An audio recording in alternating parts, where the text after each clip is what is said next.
What's going on, guys? Welcome to the first ever episode of the Financially Fluent Show. Today we're going to be talking about investing, and let's become financially fluent. So first, let's just go over the definition of investing. This is a boring one I found off the internet. Let me just read it here.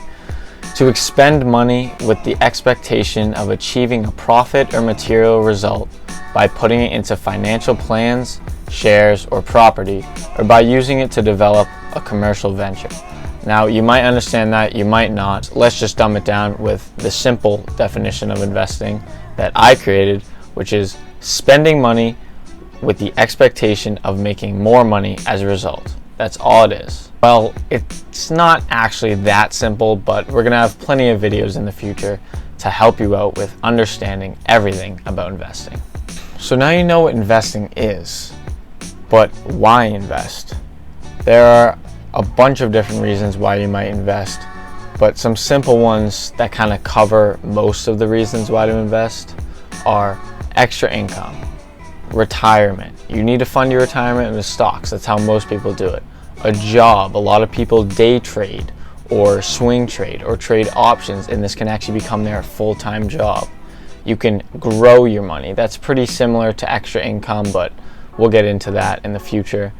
You can do it for fun. I've been trading stocks for just over a year now, and I find it really fun. And a lot of times when I shouldn't be checking the market or worrying about anything, I'm just on my phone looking at stock prices because I just think it's fun. And then, of course, becoming rich. Yeah, well, only some people will achieve that, but hey, if you're disciplined, you never know. But keep in mind, these are just some simple examples that cover a broad range of goals, because realistically, everyone has their own goals when it comes to their finances, and investments are a really big part of this. But hey, to really simplify it down, just as the definition implies, you're just taking your money to make more money. You want more money, that's your reason. And now that you know why you want to invest, let's go over a couple of the ways how you'll invest, such as stocks, bonds, annuities, savings accounts, business ventures, real estate, education, mutual and index funds. These are just some of the terms that you'll come across when researching ways to invest. And there are literally a million ways to invest, and even the word invest can be stretched. You can invest in your body by eating healthy, or invest in someone by teaching them something that they can go on to do good with. Investing can actually be a bunch of different things, as all investing is just putting time, effort, or money into something and getting more out of it later.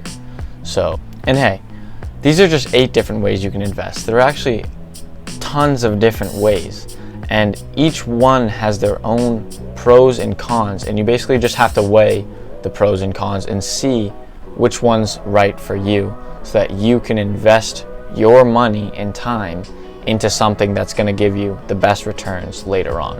And don't worry if you don't recognize these words, because each of these words will be a future video that I'll have linked in the description once it's posted. And that's pretty much it, guys. I mean, this video is really simple, and investing isn't that simple. There's a lot more that goes into it than what I've said in this video, but this video is just the introduction to all the videos I'm making in the future that will help you out with your investing, your personal finance. I'm going to do way more than just investing, such as taxes and other personal finance stuff, so subscribe for more of that. With that said, that's the end of the first video on our journey of becoming financially fluent. Thanks for watching. Lastly, becoming rich. What we all came here for. No. Cut.